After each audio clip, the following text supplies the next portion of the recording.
Hi, friends. My name is Steve Dickman, President for Outpost Centers International. We're glad to have you with us for another report on how things are going in the Ukraine. So the needs continue, the opportunity to help continues. Your generosity has been a huge blessing to many on the front lines in various situations as they're struggling to endure and survive this kind of conflict. I'm going to, first of all, ask Kim Busel to report on the work of Adventist Help and some recent developments there. Thank you, Kim, for being with us today. It's a blessing, Steve. And, as you said, this conflict's going on. And when all of us got involved, we had no idea how extensive and how long this thing would carry on. But we've been blessed to be involved in helping through Adventist Help, through the medical work. The work in Moldova and the clinic with the doctors and dentists right there is going great. And one thing we've learned is having mobile units to be able to get out to the refugees in different locations, also to get out to the folks in Moldova, has been a real blessing. And so while we've got the dental clinic operating right there in Kahul, there's been the desire to have a mobile dental unit. And through OCI, someone called OCI and wanted to help with medical work and got in touch with Marcus Hall, our leader. And we agreed to put together a mobile dental unit. And so this week, $17,000 came in to purchase the used Mercedes van to outfit it. And so Marcus bought that today and is picking it up so we can start customizing that van into a mobile dental unit. It will not only serve what we're doing in Moldova, but it will go into the Ukraine. Things, as you know, are heating up not too far from the Moldova border.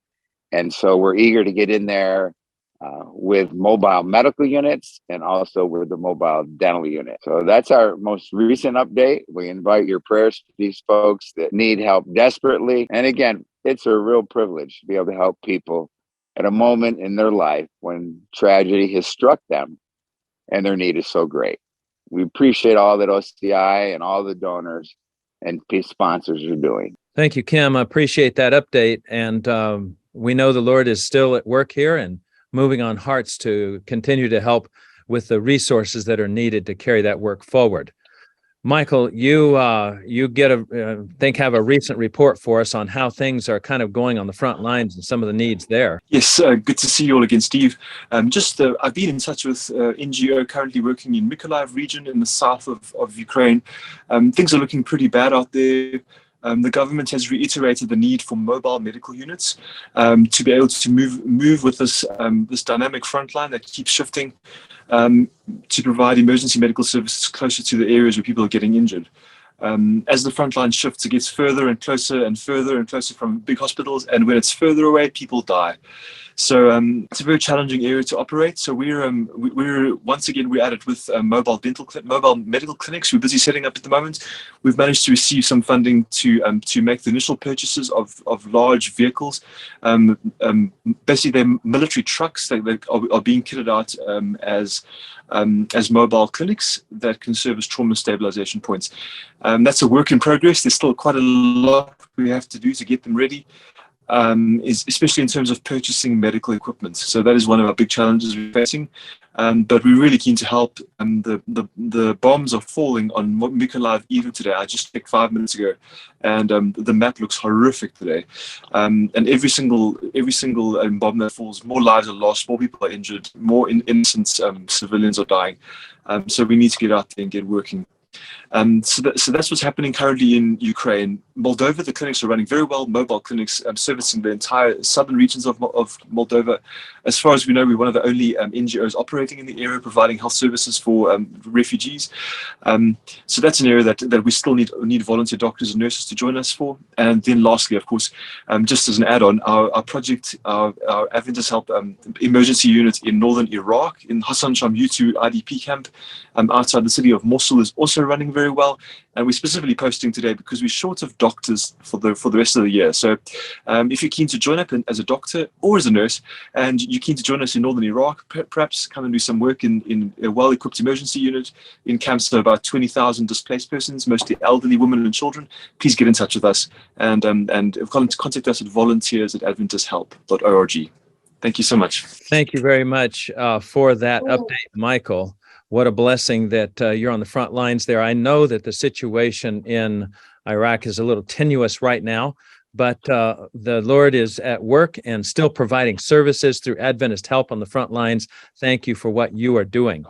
I have also Robert is with us. He's in your camp in Ukraine. Всіх вітаємо. Коротко про те, чим завершується 15-й тиждень будівництва у таборі. Greetings to everyone, and now we want to tell you how was the 15th week of building in your camp. На цьому тижні збудовані сходи, залиті практично вчора, де можна заходити вже на другий поверх. This week we finished building the stairs, so now you can go just to the second floor. Також залиті половина колон. Also we filled half of the columns for the next story, for the third story. Почали робити опалубку для того, щоб зробити сходи, підніматися на третій поверх. So we built a frame, and then this frame we will fill with concrete. So this frame and this will be the stairs to the next story, to the third story. Наступне ми дізнаємося всередині. And about next, we will know when we go. Із сантехніки це встановили інсталяції для унітазів. Also, we want to say about the first floor. Here's the plumbing system. So the plumbers mounted stations for toilets. А також зробили ще водопровод для пральних машин і для вуличних умивальників. And also we installed a water system for wash stands on the outside and water system for washing machines. Ось план, як має виглядати другий поверх, тому згідно плану почали розносити кирпіч. That is a plan of how the second floor will look like. And these guys, workers, started to take bricks and put them onto right places. So soon we will build the walls. Ну а зараз ми можемо піднятися на третій поверх, подивитися, який там вигляд і що там робиться. And now we will go to the next story, to the third floor. And we will show you how things are on this story.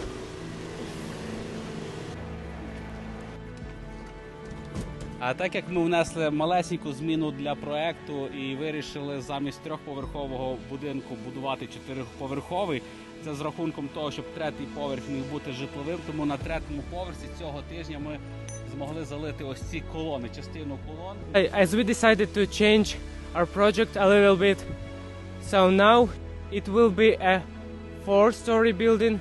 So here's the columns, and in this way the fourth floor will be reliable, and we can build this third as a living floor for kids, for refugees. Ми віримо, що вже на кінець наступного тижня майстри зможуть ставити ось опалубку для того, щоб ближчим часом заливати ще одне перекриття. And we believe that till the end of the next week we will build a frame for the next, the final floor. Щиро дякуємо вам за підтримку, дякуємо за те, що молитеся, надихаєте, за те, що даєте можливість, щоб діти-сироти мали можливість жити в кращих умовах. So we're very thankful for your prayers, for your funds, and we hope that together we will help kids from orphanages to live better and to have future. До зустрічі через тиждень.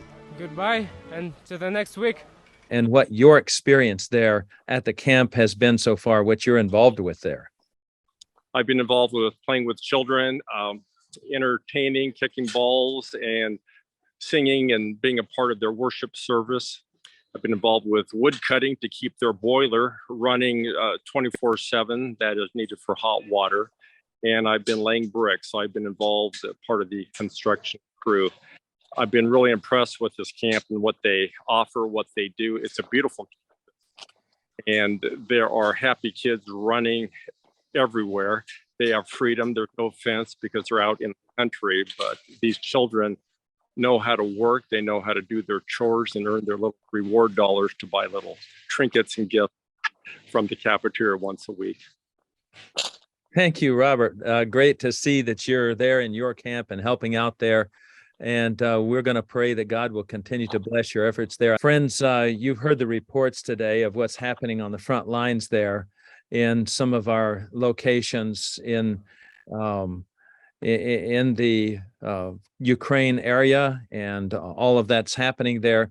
We're just asking you to continue to pray, to continue to support the work, be generous with what the needs are. We're thinking of Adventist Help today. They're on the front lines. Those mobile medical units that are really needed out there to save lives.